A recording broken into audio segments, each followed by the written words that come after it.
जय हिंद साथियों, आप सभी का स्वागत है सुबह क्लासेस में।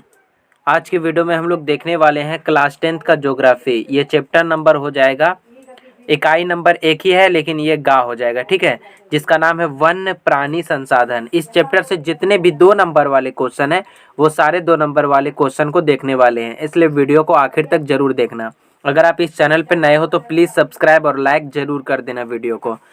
पहला क्वेश्चन दिया गया, बिहार में वन संपदा की वर्तमान स्थिति का वर्णन कीजिए। मतलब बिहार में जो है वन संपदा अभी वर्तमान में कैसी स्थिति में है उसका बारे में वर्णन कीजिए। तो लिखेंगे, बिहार विभाजन के बाद यहाँ वनों की स्थिति काफ़ी दयनीय हो गई है। ठीक है, कुल भौगोलिक क्षेत्र का मात्र 7.1% भूभाग में वन क्षेत्र बचा है, वह भी झाड़ झुरमुट के रूप में है।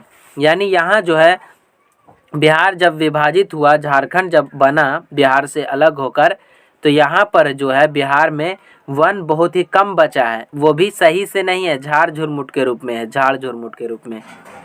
तो इसका स्क्रीनशॉट आप लोग चाहो तो ले सकते हो। अब अगला क्वेश्चन दिया गया है, वन विनाश के मुख्य कारकों को लिखिए। मतलब वन जो है वो क्यों विनाश हो रहा है, इसका क्या कारण है। तो वन विनाश के मुख्य कारक निम्न है।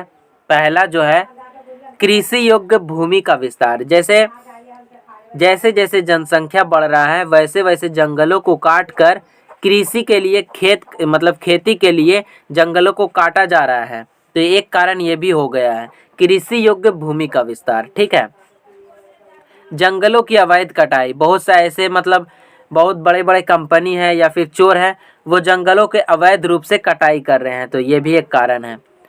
अनियंत्रित पशुचारण। अब जैसे मान लो अभी जैसे वर्षा का टाइम है, अभी नया नया पौधा उगेगा और क्या करता है, बहुत सा लोग जो होता है जानवरों को जंगल में छोड़ देता है।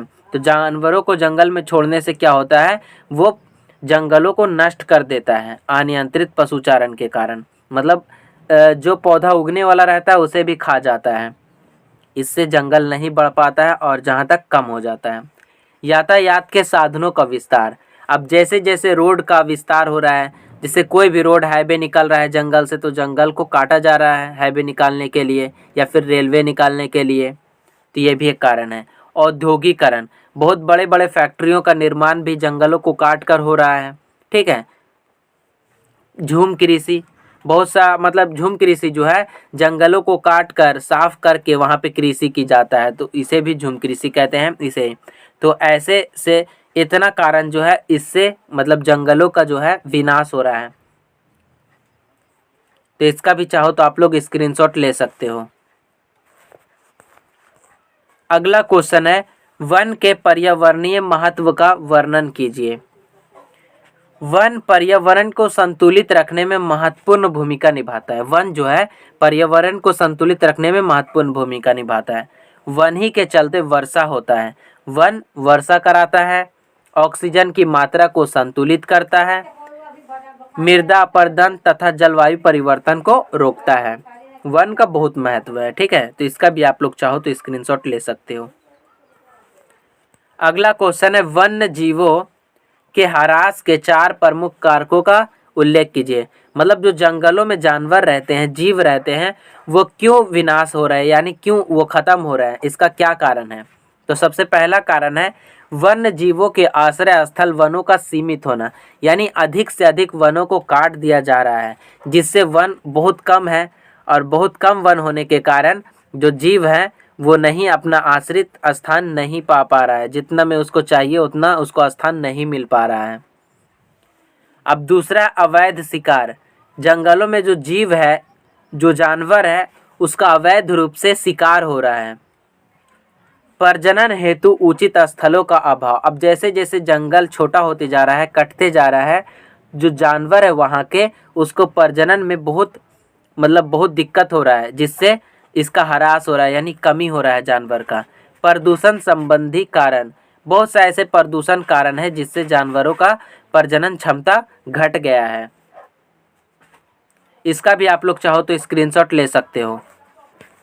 अगला क्वेश्चन है, वन और वन्य जीवों के संरक्षण में सहयोगी रीति रिवाजों का उल्लेख कीजिए। तो लिखेंगे भारत में प्राचीन काल से ही वन्य जीवों के संरक्षण के लिए उस समय के सम्राटों के द्वारा कदम उठाए जाते रहे हैं। भारतीय संस्कृति में अनेक ऐसे रिवाज हैं जो जीवों को सुरक्षा प्रदान करते हैं। अहिंसा परमो धर्म यह भारतीय संस्कृति का विचार है। तो आप लोग चाहो तो इसका भी स्क्रीनशॉट ले सकते हो।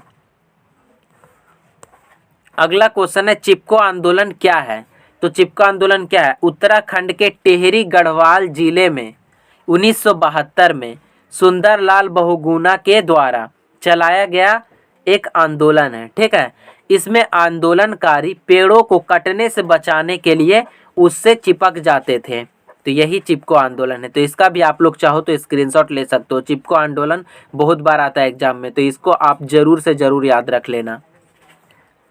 अगला क्वेश्चन है कैंसर रोग के उपचार में वन का क्या योगदान है। तो लिखेंगे कैंसर रोग के उपचार के लिए हिमालय क्षेत्र में पाया जाने वाला हिमालयन यव चीड़ की प्रजाति का एक सदाबहार पौधा है। इसके जड़, तना तथा पत्ती आदि से टैक्सोल नामक रसायन निकाला जाता है जिसका उपयोग कैंसर के उपचार में होता है। तो इसका भी आप लोग चाहो तो स्क्रीनशॉट ले सकते हो।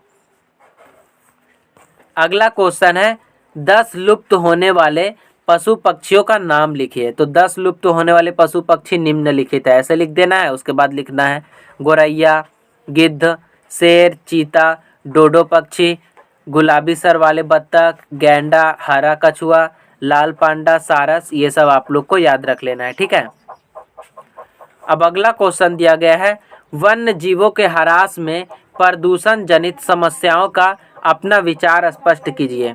तो लिखेंगे प्रदूषण ने वन्य जीवों को सबसे ज़्यादा प्रभावित किया है क्योंकि उनके पास कोई सुरक्षा कवच नहीं है। प्रदूषण से उनकी खाद्य श्रृंखला, प्रजनन क्षमता तथा सामान्य आयु काफ़ी प्रभावित हुई है। तो इसका भी आप लोग चाहो तो स्क्रीनशॉट ले सकते हो। अगला क्वेश्चन दिया गया है भारत के 2 प्रमुख जैव मंडल क्षेत्र का नाम, क्षेत्रफल तथा राज्यों का नाम बताएं। तो सबसे पहले हम लोग लिखेंगे जैव मंडल रिजर्व क्षेत्र का नाम। जैव मंडल क्षेत्र का नाम ये हो गया कितना किलोमीटर यानी क्षेत्रफल में है, भौगोलिक क्षेत्र इसका कितना है और कौन सा राज्य में है। तो नीलगिरी जैव मंडल रिजर्व क्षेत्र है इसका नाम, और ये जो है 55-20 किलोमीटर में है। ठीक है, फैला हुआ। कौन कौन राज्य में है? तो तमिलनाडु, केरल और कर्नाटक में है। और आपका ये दूसरा हो जाएगा सुंदरवन। सुंदरवन है 96-30 किलोमीटर में। ये कौन कौन जगह पे है? गंगा ब्रह्मपुत्र के डेल्टा और इसका भूभाग पर है। पश्चिमी बंगाल में ये राज्य में स्थित है, पश्चिमी बंगाल राज्य में। तो ये इसको आपको याद रख लेना है, ये भी एग्जाम की दृष्टि से बहुत ही इंपॉर्टेंट है। तो आज का वीडियो यहीं तक समाप्त होता है। कल के वीडियो में हम लोग इसके अगले चैप्टर को देखेंगे।